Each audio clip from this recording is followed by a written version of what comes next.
Ну, повестку дня надо. То есть разные национальности мы приглашаем, правильно? Да, то есть руководителей, там, культурных представителей. Плюс еще один момент, в Красногвардейском районе будем проводить мы там спортивные мероприятия. Мы сформировали футбольную команду «Берлик». Вот. Она будет выступать под нашим флагом постоянно, с нашими этими самыми. То есть ребята молодые, активные, вот, с хорошими результатами.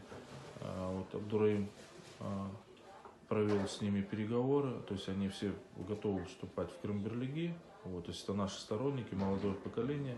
Вот, и День народного единства — это крымско-татарская команда. Вот, у нас две будет уже в Крыму команда. Да. Ну, в этот день мы будем, у нас как бы большой день такой будет, и конференция, и обязательно мероприятие, и все приуроченное, да.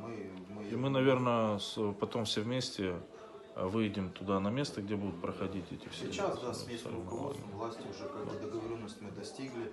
Они очень как бы заинтересованы тем, что и наша организация, потому что мы выступаем организаторами, именно мы, Крымберлиги выступают, и как бы уже моменты связаны, они поддерживают. То есть в районах активно поддерживают организацию, то есть организация, они на ура это принимают. Когда надо успеть закончить и туда выехать. Да, ну так и будем делать.